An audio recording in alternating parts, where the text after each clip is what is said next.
CBSE 12th Standard English Prose Flamingo in Tamil 8th lesson Going Places CBSE English 12th Standard Flamingo Prose in Tamil presented by R. Ravikrishnan.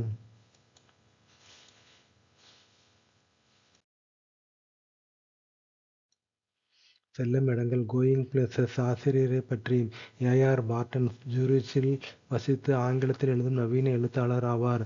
Going places என்ற கதையில் பதின் பருவத்தினரின் கற்பனை திறன் மற்றும் கதாநாயக வழிபாடு ஆகிய கருப்பொருட்களை Baden ஆராய்கிறார். உரையில் உள்ள இந்த சொற்றொடர்களை கவனியுங்கள். சூழலிலிருந்து அவற்றின் பொருளை ஊகித்தறியுங்கள். பொருத்தமின்மை, அதிசயம், கசக்கப்பட்டது, தனிமையானது, ஆர்கேட், அம்பர், பளபளப்பு, வார்ப்பு, சந்தேகத்தின் வழியிலிருந்து வீட்டிற்கு வந்து கொண்டிருந்த சோஃபி, நான் இங்கிருந்து கிளம்பும் போது ஒரு ஆடைக்கடையை தொடங்கப் போகிறேன் என்றாள். ஜான்சி தெருவில் அவளுடன் கைகோர்த்து கொண்டு பார்த்தாள். சந்தேகத்துக்குரியது. அதற்கு பணம் தேவைப்படும். சோஃபா அதுபோல ஏதோ ஒன்று. நான் அதை கண்டுபிடித்து விடுவேன் என்று சோஃபி தெருவின் தொலைதூரத்தில் வெறித்து பார்த்தபடி சொன்னாள். அவ்வளவு சேமிப்புக்கு உங்களுக்கு நீண்ட நேரம் ஆகும். சரி, அப்படியானால் நான் மேலாளராக இருப்பேன். நிச்சயம் ஆரம்பத்தில் எனக்கு இது போதுமான அளவு கிடைக்கும் வரை. ஆனால் எப்படி இருந்தாலும் இது எல்லாம் எப்படி இருக்கப் போகிறது என்று எனக்கு நன்றாக தெரியும்.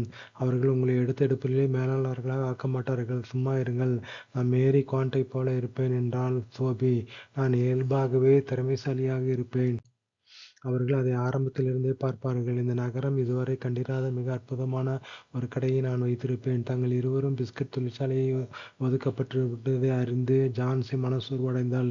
சோஃபி இப்படிப்பட்ட விஷயங்களை சொல்லாமல் இருந்திருக்க வேண்டும் என்று அவள் விரும்பினாள். அவர்கள் சோஃபியின் தெருவை அடைந்ததும் ஜான்சி, இன்னும் சில மாதங்கள் இருக்கின்றன. சோஃபி, நீ கண்டிப்பாக இருக்க வேண்டும் என்றால் புத்திசாலித்தனம். கடை வேலைக்கு நல்ல சம்பளம் கொடுக்க மாட்டார்கள். அது உனக்கு தெரியுமல்லவா? உன் அப்பா அதை ஒருபோதும் அனுமதிக்க மாட்டார். அல்லது ஒரு நடிகையை அதில் நல்ல பணம் இருக்கிறது. ஆமாம், கூடவே கூடுதலாக ஒரு ஆடை வடிவமைப்பு கடையையும் நடத்தலாம். நடிகைகள் முழு நேரம் வேலை செய்வதில்லை அல்லவா? சரி, அது அல்லது கொஞ்சம் நேர்த்தியான ஒரு ஃபேஷன் டிசைனர். அவள் திறந்திருந்த தெருக்கதவின் வழியாக உள்ளே திரும்பி சென்றால் ஜான்சியை மலையில் நிற்க வைத்துவிட்டு, எனக்கு எப்போதாவது பணம் கிடைத்தால் நான் ஒரு ஆடை விற்பனையை வாங்குவேன். உங்களுக்கு எப்போதாவது பணம் கிடைத்தால் நாங்கள் வாழ்வதற்கு ஒரு அருமையான நல்ல வீட்டை வாங்கி தருவீர்கள். மிக்க நன்றி. சோஃபியின் தந்தை ஷெப்பர்ட்ஸ் பையை தன் வாயில் அள்ளி கொண்டிருந்தார். அன்றைய நாளின் அழுக்கும் வியர்வை கரைகளும் படிந்திருந்த அவனது சதைப்பட்டுள்ள முகத்துடன் அவனால் முடிந்தவரை வாயை கடித்தான். பணம் மரத்தில் காய்க்கும் என்று அவர் நினைக்கிறாள் இல்லையா? அப்பா தன் தந்தையின் நாட்காலியின் பின்புறத்தில் தொங்கிக் கொண்டிருந்த சிறுவன் டெரக் கூறினான். அவர்களின் தாய் பெருமூச்சு விட்டாள். சோஃபி சிங் மீது குனிந்து அவனது முதுகை பார்த்தவரை தன் ஏப்ரன் கயிறுகளை பிணைத்திருந்த அந்த நேர்த்தியான முடிச்சின் பொருத்தன்மையை கண்டு வியந்தாள். நேர்த்தியாக தோற்றமளிக்கும் அந்த முடிச்சும் கோணலான அந்த முதுகும் மாலை நேரம் ஏற்கனவே சென்னல்களை இருட்டாக்கி விட்டிருந்தது. அடுப்பின் புகையால் அந்த சிறிய அறை ஆவியாக இருந்தது. மேலும் மேசையில் பனியன் அணிந்திருந்த மூச்சு திணறலுடன் இருந்த அந்த மனிதராலும் மூளையில் குவிந்து கிடந்த அழுக்கு துணிகளாலும் அந்த அறை அலங்கோலமாக காட்சியளித்தது. சோபிக்கு தொண்டையில் ஒரு இறுக்கம் ஏற்பட்டது. அவள் தன் சகோதரன் ஜெஃப்பை தேடி சென்றாள். அவன் அடுத்த அறையில் தரைவிரிப்பில் விரிக்கப்பட்டிருந்த செய்தித்தாள்களின் மீது மண்டியிட்டு தன் மோட்டார் சைக்கிள் ஒரு பாகத்தை சரி செய்து கொண்டிருந்தான். அவன் பள்ளிப்படிப்பை முடித்து 3 வருடங்கள் ஆகியிருந்தன. ஒரு பயிற்சி மெக்கானிக்காக நகரத்தின் தொலைதூர பகுதிக்கு தினமும் தன் வேலைக்கு அவன் பயணம் செய்து கொண்டிருந்தான். அவன் இப்போது ஏறக்குறைய வளர்ந்து விட்டான். அவனது வாழ்க்கையில் தனக்கு தெரியாத, அவன் ஒருபோதும் பேசாத சில பகுதிகள் இருப்பதாக அவள் சந்தேகித்தாள். அவன் தானாக முன்வந்து எப்போதும் மிக குறைவாக பேசுவான். தரையிலிருந்து கற்களை பிடுங்குவது போல அவனிடமிருந்து வார்த்தைகளை பிடுங்க வேண்டும் இருந்தது. அவனது மௌனத்தை கண்டு அவள் பொறாமைப்பட்டாள். அவன் பேசாத போது அவள் ஒருபோதும் சென்றிராத உலகின் எங்கோ ஒரு மூலையில் அவன் இருப்பது போல இருந்தது. அவை புறநகர பகுதிகளாக இருந்தாலும் சரி, நகரத்திற்குள்ளாகவோ அல்லது சுற்றியுள்ள கிராமப்புறங்களிலோ இருந்த இடங்கள் அவனுக்கு அறிமுகமில்லாதவைகளாகவும் யாருக்கு தெரியும். அவள் கைக்கு எட்டாதவையாகவும் இருந்த காரணத்தினாலேயே அவளுக்கு ஒரு தனிப்பட்ட ஈர்ப்பை அளித்தன. ஒருவேளை அங்கே விசித்திரமான சுவாரஸ்யமான மக்களும் இருந்திருக்கலாம். அவன் ஒருபோதும் பேசாத மனிதர்களை பற்றி அறிந்து கொள்வது சாத்தியமாக இருந்தது. இருப்பினும் அவன் அமைதியானவன். அவன் எளிதில் புதிய நண்பர்களை உருவாக்கிக் கொள்ள மாட்டான். அவர்களை அறிந்து கொள்ள அவள் ஏங்கினாள். தன் சகோதரனின் பாசத்தில் இன்னும் ஆழமாக ஏற்றுக்கொள்ளப்பட வேண்டும் என்றாவது ஒரு நாள் அவன் தன்னுடன் அழைத்து செல்லக்கூடும் என்று அவள் விரும்பினாள். அவருடைய தந்தை அதை தடுத்த போதிலும் ஜெஃப் ஒருபோதும் தன் கருத்தை வெளிப்படுத்தியதில்லை. என்றாலும் அவன் தன்னை மிகவும் இளையவள் என்று நினைப்பதாக அவளுக்கு தெரியும். மேலும் அவன் பொறுமையை இழந்திருந்தாள். அவளுக்காக வெளியே ஒரு பரந்த உலகம் காத்திருப்பதை அவள் உணர்ந்திருந்தாள். எப்போதும் தன் வீடாக இருந்த நகரத்தில் இருப்பதைப் போலவே அங்கும் தான் இயல்பாக உணர்வாள் என்று உள்ளுணர்வாக அறிந்திருந்தாள். அது அவளது வருகையை அவளுடன் எதிர்பார்த்து காத்திருந்தது. ஜெஃப்பின் பின்னால் தான் அங்கு செல்வதை அவன் கற்பனை செய்து கொண்டான். அவன் புதிய பளபளக்கும் கருப்பு தோல் உடைகளை அணிந்திருந்தான். அவள் பின்னால் பறக்கும் ஒரு வகை மேலங்கியுடன் கூடிய மஞ்சள் நிற ஆடையை அணிந்திருந்தாள். அவர்களை வரவேற்க உலகம் இழந்த பொழுது கைத்தட்டல் ஒலி கேட்டது. படிக்கும் போதே யோசியுங்கள். பள்ளி முடிந்த பிறகு அந்த இரு சிறுமிகளும் எங்கே வேலை கிடைப்பதற்கான வாய்ப்பு அதிகமாக இருந்தது. சோஃபி என்னென்ன விருப்பங்களை கனவு கண்டாள்? ஜான்சி ஏன் அவளை அத்தகைய கனவுகளை காண்பதை தடுக்கிறாள்? தன் கையில் ஏந்தியிருந்த அந்த எண்ணெய் பொருளை ஒரு சிறிய ஊமை விலங்கைப் போலவும் அது பேச வேண்டும் என அவன் விரும்புவது போலவும் அவன் பெருங்களை சறுக்கியபடி அமர்ந்திருந்தான். நான் டேனி கேசியை சந்தித்தேன் என்று சோஃபி கூறினாள். அவன் சட்டென்று சுற்றிலும் பார்த்தான். எங்கே? வேடிக்கையாக சொன்னால் அது ஆர்கேடில் தான். அது ஒருபோதும் உண்மையாக இருப்பதில்லை. நானும் செய்தேன். அப்பாவிடம் சொன்னீர்களா? அவளுடைய ரகசியங்கள் எப்போதும் அவனே முதலில் பகிர்ந்து கொள்வான் என்பதை அவன் அறியாமல் இருந்ததை எண்ணி அவள் மனம் திருந்தி தலையசைத்தாள். நான் அதை நம்பவில்லை. நான் ராய்ச்சின் கடை ஜன்னலில் இருந்து ஆடைகளை பார்த்து கொண்டிருந்த போது ஒருவர் வந்து என் அருகில் நின்றார். நான் சுற்றிலும் பார்த்தபோது அது டேனி கேசி என்பதை தவிர வேறு யாரும் இல்லை. சரி, அவன் எப்படி இருப்பான்? அட விடுங்க. அவர் எப்படி இருப்பார்னு உங்களுக்கு தெரியுமல்லவா? அவன் கிட்டத்தட்ட என்று சொல்கின்றேன். அவனுக்கு பச்சை நிற கண்கள், சாந்தமான கண்கள். மேலும் நீங்கள் நினைப்பது போல அவன் அவ்வளவு உயரமாக இல்லை. அவனுடைய பற்களை பற்றி சொல்லலாமா என்று அவள் யோசித்தாள். ஆனால் பிறகு வேண்டாம் என்று முடிவு செய்தாள். அவர்களுடைய அப்பா உள்ளே வந்தபோது குளித்து முடித்திருந்தார். அவருடைய முகமும் கைகளும் பளபளப்பாகவும் இளஞ்சிவப்பாகவும் இருந்தன. அவரிடமிருந்து சோப்பு வாசனையும் வந்தது. அவர் தொலைக்காட்சியை இயக்கினார். குட்டி டெரக்கின் காலணிகளில் ஒன்றை நாட்காலிலிருந்து சோபாவின் வீசிவிட்டு ஒரு முனங்களுடன் அமர்ந்தார். சோஃபி டேனி கேசியை சந்தித்தாள் என்று ஜெஃப் கூறினார். சோஃபி மேசையில் அமர்ந்திருந்த இடத்தில் நெளிந்தாள். அவருடைய தந்தை தன் தடித்த கழுத்தின் மீது தலையை திருப்பி அவளை பார்த்தார். அவருடைய முகபாகம் இகழ்ச்சி நிறைந்ததாக இருந்தது. அது உண்மைதான் என்று ஜெஃப் கூறினார். டாம் பின்னியை அறிந்திருந்த ஒரு மனிதரை எனக்கு ஒரு காலத்தில் தெரியும் என்று அவனது தந்தை தொலைக்காட்சியை பார்த்து பக்தியுடன் கூறினார். ஆனால் அது நடந்து ரொம்ப காலம் ஆகிவிட்டது. நீங்கள் தான் எங்களிடம் சொன்னீர்கள் என்றான் ஜெஃப். கேசி ஒரு நாள் அந்த அளவுக்கு திறமைசாலியாக ஆகக்கூடும். அதைவிட சிறந்தவர். அவர்தான் மிக சிறந்தவர். அவர் நிதானமாக இருந்தால், அவனை சரியாக கவனித்துக் கொண்டால். இந்த காலத்தில் விளையாட்டில் ஒரு இளம் வீரருக்கு பல கவனச்சிதறல்கள் உள்ளன. அவர்களுக்கு ஒன்றுமாகாது. அவர் நாட்டிலேயே சிறந்த அணியில் இருக்கிறார். அவனுக்கு இன்னும் மிகவும் வயதுதான். அவர் என்னை விட வயதில் மூத்தவர். உண்மையில் முதல் அணிக்கு மிகவும் இளம் வயது. அத்தகைய திறமையை மறுக்க முடியாது. அவர் ஒரு கடை வாங்கப் போகிறார் என்று சோஃபி மேசையிலிருந்து சொன்னாள். அவள் தந்தை முகம் சுளித்தார். அதை எங்கே கேட்டாய்? அவர் என்னிடம் அப்படி சொன்னார். அவன் காதில் விழாதபடி ஏதோ முணுமுணுத்து விட்டு நாட்காலியில் தன்னை சுற்றி கொண்டான். இதுவும் உன் கிறுக்கு புனைக்கதைகளில் ஒன்றா? அவனை ஆர்கேடில் சந்தித்து அது எப்படி இருந்தது என்று அவளிடம் சொன்னாள் என்றால் ஜெஃப். எப்போதாவது ஒரு நாள் நீயே பேசி பெரிய சிக்கலில் மாட்டிக்கொள்வாய் என்று அவருடைய தந்தை ஆக்ரோஷமாக கூறினார். ஜெஃப்புக்கு அது உண்மையின் தெரியும் இல்லையா? அவர் உங்களை நம்பவில்லை. ஆனாலும் நம்ப விரும்புகிறார். மேசை விளக்கு அவளுடைய சகோதரின் படுக்கையறை சுவரிலும் யுனைடெட் அணியின் பெரிய சுவரொட்டிலும் அதன் கீழே இருந்த வண்ண புகைப்படங்களின் வரிசைகளிலும் செம்பழுப்பு நிற ஒளியை பரப்பியது. யாரிடமும் சொல்ல மாட்டேன் சத்தியம் பண்ணுவியா என்று சோஃபி கேட்டாள். அவர்களில் மூவர் இளம் ஐரிஷ் மேதை. கேசி சொல்வதற்கு ஒன்றுமில்லை இல்லையா? சத்தியமாக சொல்கிறேன் ஜெஃப். அப்பா என்னை கொலை பண்ணிடுவார். அவன் அதை உண்மை என்று நினைத்திருந்தால் மட்டுமே. தயவு செய்து ஜெஃப். கடவுளே. சோஃபி, நீ இன்னும் பள்ளியில் தான் படிக்கிறாய். கேசிக்கு தொடர்ந்து பெண்கள் இருக்க வேண்டும். இல்லை, அவர் அப்படி செய்வதில்லை. அது உனக்கு எப்படி தெரியும் என்று அவன் ஏளனமாக சொன்னான். அப்படித்தான் என்று அவர் என்னிடம் சொன்னார். யாராவது ஒரு பெண்ணிடம் அப்படி ஒரு விஷயத்தை சொல்வார்களா என்ன? ஆம், அவர் செய்தார். அவர் அப்படிப்பட்டவர் அல்ல. அவர் அமைதியானவர். நினைத்த அளவிற்கு அமைதியாக இல்லை போலிருக்கிறது. படிக்கும்போது யோசியுங்கள். அது அப்படியெல்லாம் ஒன்றுமில்லை. ஜெஃப் தான். நான் தான் முதலில் பேசினேன். அது யார் என்று பார்த்ததும் நான் மன்னிக்கவும், நீங்கள் டேனி கேசி அல்லவா என்று கேட்டேன். அவர் சற்று ஆச்சரியத்துடன் பார்த்தார். ஆம், அது சரிதான் என்றார். அது அவர்தான் என்று எனக்கு தெரிந்துவிட்டது. ஏனென்றால் தொலைக்காட்சியில் அவரை பேட்டி காணும்போது வரும் அதே உச்சரிப்பு அவரிடம் இருந்தது. அதனால் குட்டி டெரக்கிக்காக அவரிடம் ஆட்டோகிராஃப் கேட்டேன். ஆனால் எங்கள் இருவரிடமும் காகிதமும் பேனாவும் இல்லை. பிறகு நாங்கள் கொஞ்ச நேரம் பேசிக் கொண்டிருந்தோம். ராய்ஸின் ஜன்னலில் இருந்த ஆடைகளைப் பற்றி. அவர் தனிமையில் தெரிந்தார். எப்படியிருந்தாலும் அது மேற்கு அயர்லாந்திலிருந்து வெகு தொலைவில் இருந்தது. பிறகு அவர் கிளம்பும்போது நான் அவரை சந்திக்க விரும்பினால் என்று கேட்டார். சோஃபி டேனி கேசியை சந்தித்ததை ஜெஃப் அவளுடைய தந்தையிடம் சொன்னபோது அவள் ஏன் நெளிந்தாள்? டேனி கேசியுடன் தனது சந்திப்பை பற்றி சோஃபி கூறுவதை ஜெஃப் நம்புகிறாராம். அவளுடைய தந்தை அவள் கதையை நம்புகிறாராம். சோஃபி தனது எதிர்கால கற்பனையில் தன் சகோதரன் ஜெஃப்பை எவ்வாறு இணைத்துக் கொள்கிறாள்? டேனி கேசி எந்த நாட்டிற்காக விளையாடினார்? அடுத்த வாரம் அவர் எனக்கு ஆட்டோகிராஃப் தருவதாக சொன்னார். நிச்சயமாக தருவதாக நான் கூறினேன். அவன் எப்போதாவது வருவானா என்ன? நீங்கள் இப்போது என்னை நம்புகிறீர்கள் அல்லவா? அவன் நாட்காலியின் பின்புறத்திலிருந்து பளபளக்கும் வடிவமற்றதாகவும் இருந்த தனது ஜாக்கெட்டை இழுத்து தன் கைகளை அதற்குள் திணித்தான். அவன் தன் தோற்றத்தில் இன்னும் அதிக கவனம் செலுத்த வேண்டும் என்று அவள் விரும்பினாள். அவன் ஆடைகள் மீது அதிக அக்கறை காட்ட வேண்டும் என விரும்பினாள். அவன் உயரமாகவும் வலிமையானவும் இருந்தான். கருமையான முகம், அழகாக இருக்கின்றான் என்று அவள் நினைத்தாள். நான் கேள்விப்பட்டதில் இதுதான் மிகவும் நம்ப முடியாத விஷயம் என்றான் அவன். கோலுக்கு அருகில் சனிக்கிழமை அன்று அவர்கள் தங்கள் வாராந்திர யாத்திரையை கொண்டனர். ஜெஃப் வழக்கம் போல தனது கைகடிகாரத்துடன் யுனைடெட் அணிக்கு சென்றார். சோஃபியும் அவளது தந்தையும் குட்டி டெரக்கும் மேலே இருந்த நண்பர்களுக்கு சென்றனர். யுனைடெட் அணி 2-0 என்ற கணக்கில் வென்றது. கேசி இரண்டாவது கோலை அடித்தார்.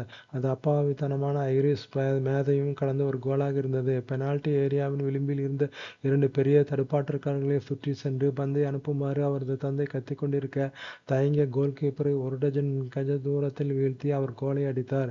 சோஃபி மகிழ்ச்சியில் தொழித்தாள், பெருமையுடன். பின்னர் ஜெஃப் பரவசமடைந்தார். அவர் ஒரு ஆங்கிலேயராக இருந்திருக்க வேண்டும் என்று பேருந்தில் ஒருவர் கூறினார். சோஃபி அவனை வீட்டிற்கு அழைத்து சென்றபோது அயர்லாந்து உலகக்கோப்பையை வெல்லும் என்றும் சிறுவன் டெரக் தன் தாயுடன் கூறினான். அவனுடைய தந்தை கொண்டாட்டத்திற்காக மதுக்கடை சென்றிருந்தார். வாரம், நீ என்ன சொல்லிக் கொண்டிருக்கிறாய் என்று ஜான்சி அடுத்து கேட்டாள். எதை பற்றி? நீங்கள் டேனி கேசியை சந்தித்ததாக உங்கள் ஜெஃப் எங்கள் பிராங்கியிடம் கூறினாள். இது ஒரு விசாரணை அல்ல. ஜான்சி சும்மா மூக்கை நுழைத்தாள். ஆனால் சோஃபி திடுக்கிட்டாள். ஓ, அது அவள் சமாளிப்பதை உணர்ந்த ஜான்சி புருவங்களை துருக்கினாள். ஆம், அதுதான். ஆமாம், நான் செய்தேன். நீ ஒருபோதும் அப்படி செய்ததில்லையா என்று ஜான்சி வியப்புடன் கேட்டாள். சோஃபி தரையை மறைத்து பார்த்தாள். அந்த ஜெஃப் தொலைந்து போகட்டும். இந்த ஜெஃப் சம்பந்தப்பட்ட விஷயம் ஜான்சி சம்பந்தப்பட்டதல்ல. இது அவர்களுக்கு மட்டும் இருக்க வேண்டிய ஒரு சிறப்பான விஷயமாக இருக்க வேண்டும். ஒரு ரகசியமான விஷயம். இது கொஞ்சமும் ஜான்சி சம்பந்தப்பட்ட விஷயம் அல்ல. அந்த ஒல்லியாக இருக்கும் ஜான்சியிடம் சொல். அதேபோல் ஏதாவது நடந்தால் அந்த பகுதி முழுவதும் அது தெரிந்துவிடும். அந்த ஜெஃப்பை திட்ட வேண்டும். புனிதமானது என்று ஒன்றுமில்லையா? விதிவசத்தால் நடந்தது. இது ஒரு ரகசியம். நான் ரகசியம் காப்பேன். அது உனக்கு தெரியுமல்லவா? நான் யாரிடமும் சொல்லப்போவதில்லை. என் அப்பாவுக்கு எது தெரிந்தால் பெரிய ரகலை நடக்கும். ஜான்சி கண்ணுமிட்டினாள். ஒரு சண்டையா? அவன் மிகவும் சந்தோஷப்படுவான் என்று நினைத்தேன். ஜான்சிக்கு ஜெஃப் அதை பற்றி சொல்லவில்லை என்பது அப்போதுதான் அவளுக்கு புரிந்தது. அவள் நிம்மதி பெருமூச்சு விட்டாள். அப்படியென்றால் ஜெஃப் அவளை ஏமாற்றவில்லை. அவள் மீது நம்பிக்கை வைத்திருக்கிறான். சில விஷயங்கள் புனிதமாகவே இருக்கலாம் அல்லவா? உண்மையில் அது ஒரு சின்ன விஷயம்தான். நான் அவரிடம் ஒரு கையெழுத்து கேட்டேன். ஆனால் எங்களிடம் காகிதமோ பேனாவோ இல்லாதால் அது பலனிக்கவில்லை. ஜெஃப் எவ்வளவோ சொல்லியிருந்தார். கடவுளே, நானும் அங்கே இருந்திருக்கலாமே. நிச்சயமாக என் அப்பா அதை நம்ப விரும்பவில்லை. அவர் எவ்வளவு எரிச்சலூட்டும் குணம் கொண்டவர் என்பது உங்களுக்கு தெரியுமல்லவா? ஆனால் எங்கள் வீட்டை சுற்றி மக்கள் வரிசையில் நின்று இந்த டேனி கேசி விஷயம் எல்லாம் என்ன என்று அவரிடம் கேட்பதுதான் எனக்கு தேவையற்ற கடைசி விஷயம். அவர் என்னை கொன்று விடுவார். மேலும் ஒரு சண்டை வந்தால் என் அம்மா எப்படி நடந்து கொள்வார் என்பது உங்களுக்கு தெரியுமல்லவா? ஜான்சி மெல்லிய குரலில், சோஃப், நீ என்னை நம்பலாம். அது உனக்கு தெரியுமல்லவா என்றாள். இருட்டிய பிறகு அவள் கால்வாரமாக கடவுளுக்கு அப்பால் இருந்த கப்பல் துறையிலிருந்து வந்த விலங்குகளின் பிரகாசத்தால் மட்டுமே ஒளியூட்டப்பட்ட ஒரு மறைவான பாதையில் நடந்தாள். நகரத்தின் ஓயாத இரைச்சல் அடங்கி தொலைவில் கேட்டது. அது அவள் சிறுவயதில் அடிக்கடி விளையாடிய ஒரு இடம்.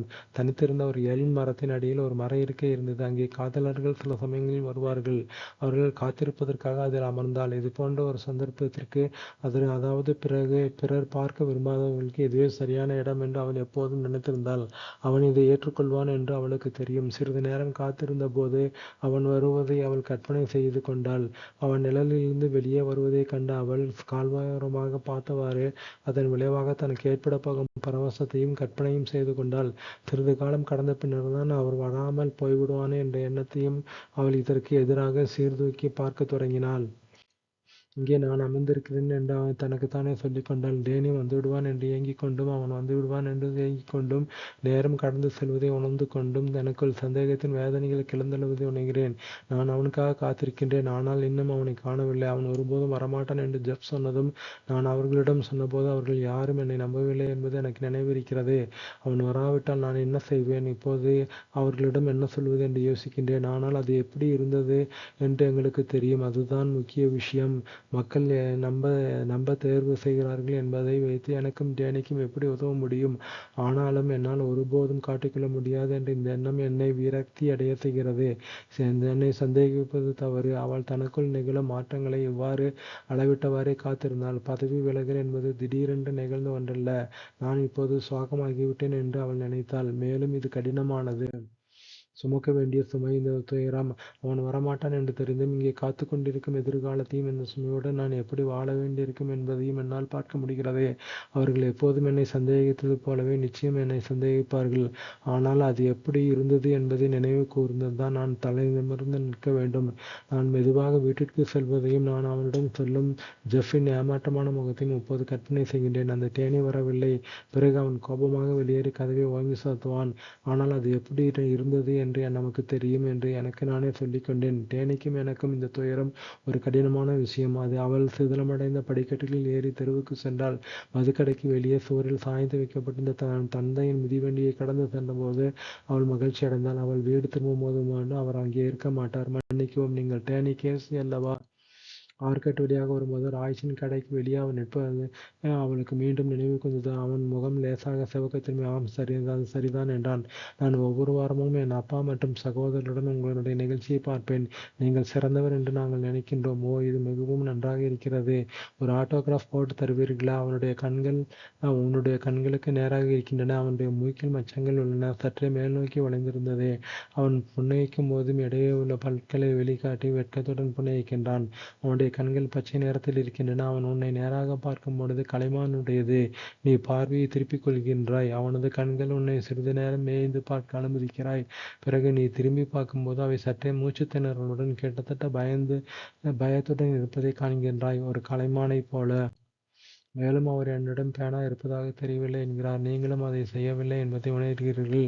என் சகோதரர்கள் மிகவும் வருந்துவார்கள் என்கிறீர்கள். அதன் பிறகு அவன் நின்று அதே இடத்தில் நின்று அந்த மென்மையான இனிமையான குரலையும் பச்சை நிற கண்களின் மின்னலையும் நினைவு கூர்ந்து, நீயும் அந்த ஆர்கேடில் உள்ள நீண்ட நேரம் தனியாக காத்திருக்கிறாய். உன்னை விட உயரமானவன் அல்ல, உன்னை விட துணிச்சலானவனும் அல்ல, அந்த அபார திறமைசாலி, அந்த அப்பாவியான மேதை, மாபெரும் டேனி கேசி. டேனியுடனான தனது கதையை ஜான்சி தெரிந்து கொள்வதை சோஃபி ஏன் விரும்பவில்லை? சோஃபி உண்மையிலேயே டேனி கேசியை சந்தித்தாரா? டேனி கேசி அவள் நேரில் பார்த்த ஒரே சந்தர்ப்பம் எது? அவனை பார்த்தான். அவள் கடந்த சனிக்கிழமையன்று மெதுவாக நகர்ந்த தடுப்பாட்டக்காரர்களை அவன் மெல்ல கடந்து சென்றதை அவள் மீண்டும் கண்டாள். பந்தின் மீது அவன் ஒரு கணம் மிதந்த போது 50,000 பேரும் மூச்சு திணறுவதையும், பின்னர் அவன் பந்தை நேர்த்தியாக கோடுகள் அடித்த பொழுது எழுந்த பேரொலியையும் ஆர்வமான பாராட்டுகளின் திடீர் இடி முழக்கத்தையும் அவள் கேட்டாள். உரையை புரிந்து கொள்வது. சோஃபியும் ஜான்சியும் வகுப்பு தோழிகளாகவும் நண்பர்களாகவும் இருந்தனர். கதையில் வெளிப்படும் அவர்களுக்கு இடையே வேறுபாடுகள் யாவை? சோஃபியின் தந்தை குணத்தையும் இயல்பையும் எவ்வாறு விவரிப்பீர்கள்? சோஃபிக்கு மற்றவர்களை விட தன் சகோதரன் ஜெஃப்பை ஏன் அதிகம் பிடித்திருந்தது? அவருடைய பார்வையில் அவன் எதை குறித்தான்? சோஃபி எந்த சமூக பொருளாதார பின்னணியை சேர்ந்தவர்? அவரது குடும்பத்தின் நிதி நிலை குறிகாட்டிகள் யாவை? உரையை பற்றி பேசுவது. ஜோடியாக விவாதிக்கவும். சோஃபியின் கனவுகளும் ஏமாற்றங்களும் எல்லாம் அவன் மனதிற்குள்ளே இருக்கின்றன. இடங்களுக்கு செல்லுதல். 15 வயதினருக்கு யதார்த்தமற்ற கனவுகள் வருவது இயல்பானது. அவ்வாறு கற்பனை செய்வதால் ஏற்படும் நன்மைகள் மற்றும் தீமைகள் என்னவென்று நீங்கள் கூறுவீர்கள்? வார்த்தைகளால் வீணாக்குதல். பின்வரும் சொற்றொடர்களை கவனியுங்கள். அடிக்கோடிட்டு காட்டப்பட்ட சொற்கள் நேரடி பொருள்களில் பயன்படுத்தவில்லை. அவற்றின் அர்த்தத்தை விளக்குங்கள். நிலத்திலிருந்து கற்களை பிடுங்குவது போன்று அவனிடமிருந்து வார்த்தைகளை பிரித்து எடுக்க வேண்டியிருந்தது. சோஃபிக்கு தொண்டையில் ஒரு இறுக்கம் ஏற்பட்டது. அவன் நிதானமாக இருந்தால் சனிக்கிழமை அன்று அவர்கள் யுனைடெட் மைதானத்திற்கு தங்கள் வாராந்திர பயணத்தை மேற்கொண்டனர். மெதுவாக நகர்ந்து கொண்டிருந்த பாதுகாவலர்களை கடந்து அவன் நிழல் போல மறைந்து செல்வதை அவன் பார்த்தான். மோட்டிசிங் வடிவம்.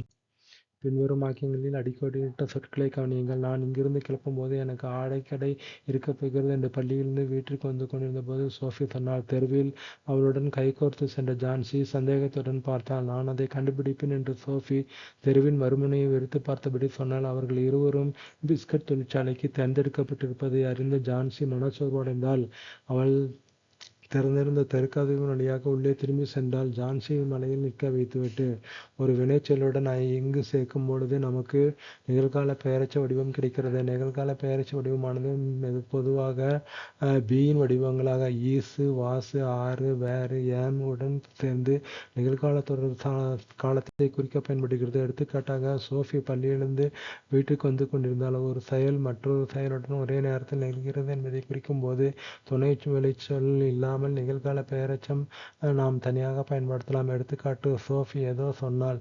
இங்கு சொன்னாள் என்பதே முக்கிய செயல். சோஃபி சொல்லிக் கொண்டிருந்த போது என்ன செய்து கொண்டிருந்தால் என்பது பள்ளியிலிருந்து வீட்டுக்கு வருதல் என்பதன் மூலம் சுட்டிக்காட்டப்படுகிறது. எனவே ஒரே நேரத்தில் இரண்டு செயல்கள் நடப்பதற்கான தகவலை நாம் பெறுகிறோம்.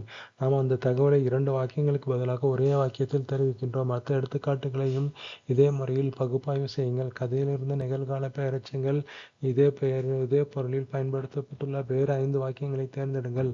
மொழி பற்றி சிந்திக்கிறது. கதையில் இந்த வார்த்தைகள் கவனிங்கள். சஃப்டு அதாவது மிக்க மகிழ்ச்சி அல்லது மிகவும் திருப்தி. நோசி அதாவது துருவி ஆராயும் குணம். காக்கி என்றால் விகாரமான, அசிங்கமான என்று பொருள்.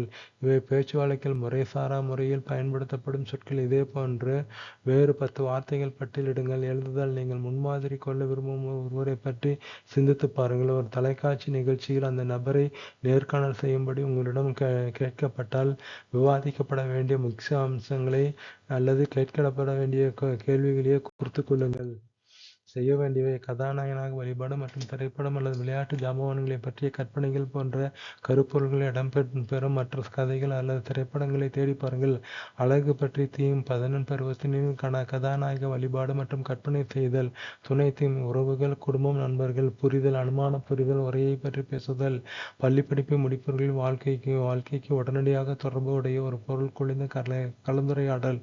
சொற்களுடன் பணிபுரிதல். உருவக வெளிப்பாடுகள். அறிவிப்பு படிவம்.